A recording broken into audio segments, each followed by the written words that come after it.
Elsa.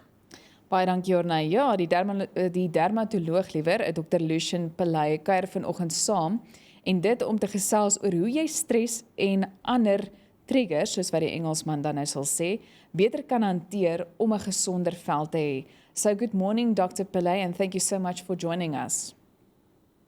Good morning and thanks for inviting me. Dr. Pillay, COVID-19 is causing a lot of stress and it usually shows when looking at our skin. So I would like to start with some tips perhaps. What tips do you have today? How can we manage the effect stress has on our skin a little bit more effectively? But if I can start off by saying we're living in unprecedented times with regards to stress, and this has been ongoing for the last year or so. Stress, it's a common human condition. We all experience it at some point in our lives. And while some may think it's solely a mental state, it's not true. It affects our entire body. And that includes our hair, our skin, our nails. Your body responds to these changes like stress and depression, anxiety, and they cause our existing skin conditions to flare, but also new conditions to actually come up. Additionally, these psychological conditions cause increased internal inflammation. So when your body perceives the threat, the immune system sends out a response to handle it, and that response is inflammation. And we know inflammation usually can protect and heal our bodies, but when the body is under stress and the immune system overreacts, it sends out this inflammatory response, which causes all these other conditions to get worse. So if we had to say there's a few things we want our patients to actually do is to maintain a good skincare routine.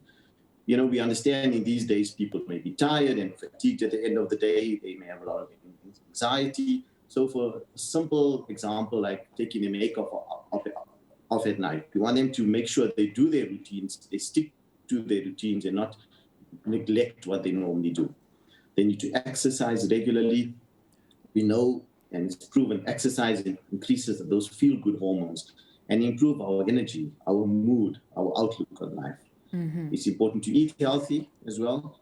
And again, when they say you are what you eat, eating plenty of fresh fruits and vegetables, avoid our processed foods, the high sugar foods.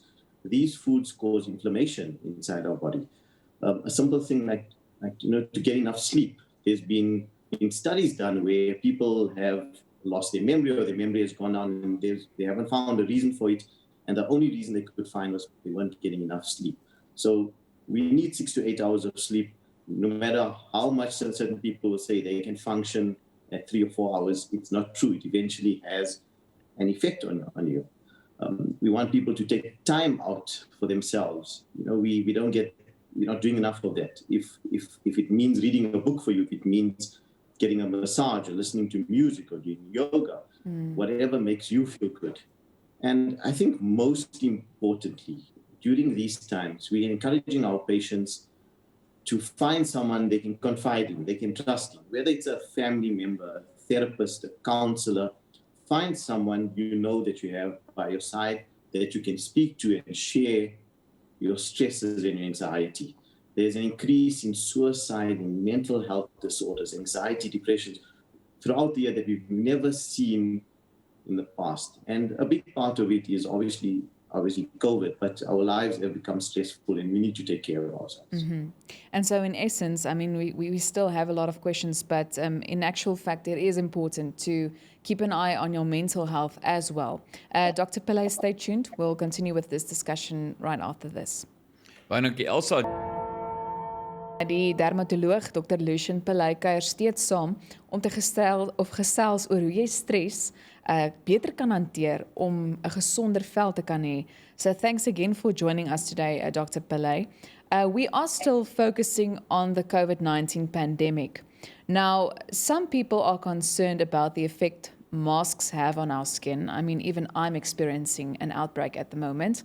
Can this issue be attributed to masks, and what advice do you have for us in this regard? Thanks. It's a good question. It's undoubtedly, we've seen an increase in certain conditions over the last few months because of masks. specifically eczema, perioral dermatitis, acne, and rosacea, which occurs around the face area. Now we see an increase in the heat and humidity around this area, which also increases the bacteria in this area, which can cause these skin conditions to flare. So if we had to give a few advice number one is we say wear the mask only when you need to, when you go out, etc. When you're at home, obviously try not to wear the mask as much. Try to wear the surgical mask, the ones that are disposable that you throw away. But some of the cloth masks are occlusive and they cause quite a lot of heat and humidity to accumulate in the area. And then we say, try to keep the face clean. Don't overwash and use abrasive substances. Don't overuse stuff like scrubs or alcohol type of creams and washes. Try to just wash your face every morning and evening. Try to use non-occlusive type of products. Don't use any makeup that's occlusive. Use oil-free type of makeups and products. And try and see your doctor or dermatologist as soon as you get these conditions. Because the longer you leave it, the more they become infected and the more they tend to scar. So early treatment of these conditions makes a big difference. Dr. Lushen, it's Januarie here, the other presenter with beautiful skin. I've got two questions. The one is from one of our viewers or listeners that says they're making their own creams and they're using essential oils and some soap and fat and herbs. But the balance between home concoctions and medical products, where do you find the balance? This is extremely difficult. We need to be careful. There's so many, people who do this. And while we don't want to say that the home remedies and people doing stuff at home doesn't work, we just want to say be very careful because there's a lot of interactions between oils especially, and oils tend to dry out the skin. So we generally avoid oils products. Something like tissue oils and things, they're actually used to dry out the skin. And a lot of people use these. Stuff like aqueous cream.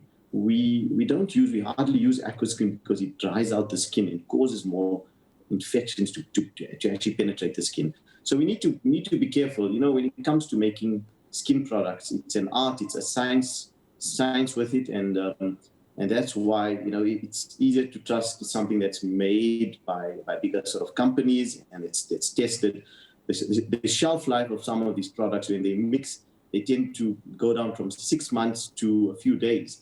So if you don't use it very quickly, there's an issue. If they're exposed to light, it becomes an issue. So we just need to be careful of the mixtures that, unfortunately, a lot of us do end up using. And there are some of them which are really good out there, but we just need to be careful. I see someone on WhatsApp says home concoction. I think that's my own word. I thought it's an English word. Because in Afrikaans we talk about concocties. On a more personal level, myself, I struggle with eczema, but it's a permanent condition, and it's only the same spots. That's why I never have a snorrikie. The moment it grows the hair, I will get eczema, and I manage it. And it disappears in 4 days. But and it's but on a more permanent and serious level, it went into my tear, my tear glands under my eyes. That's a more permanent thing. So. And it's never going away. So some people just have it genetically that you will struggle with some skin conditions and you have to treat it your whole life. Yes, unfortunately, eczema is one of the commonest skin conditions. It is actually the commonest condition around. It's inherited in families. It can't be cured. So you've got to treat it like you treat high blood pressure or diabetes. You've got to maintain it. And what we know is if you maintain it for longer periods of time, you tend to not have flares as often. So using good emollients, using creams that keep the moisture in your skin, Stress plays, again, we're talking about stress. There is no other skin condition or other condition in the world that stress plays as huge a role in. When you stress, I'm sure you know, your eczema will flare. And then we often see it during change of season, when in winter as well, during the dry seasons when your skin's dry, eczema will tend to flare. So we want you to control it well. They are products, and it depends on how severe you have it. If you're having it and you're getting a flare once or twice a year, we treat it as it comes. There are some patients who have it throughout the year who are getting flares 7, 8, 9 times, 10 times a year. We want to put them on treatment to try and prevent it. And there's newer treatments that are coming out, some treatments that are amazing that can clear your skin completely. Some of them are quite expensive, and we are engaging with our medical funders to get them to pay for these, and some of them are coming on board, and we'll need a lot more pressure from our patients as well, and the doctors to get our medical aid funders to pay for this medication. It's changing the face of. I do apologize, Dr. Pillay, but we will try to stress a little less. The time's up, but thank you so much for your time this morning. Your pleasure. Thank you.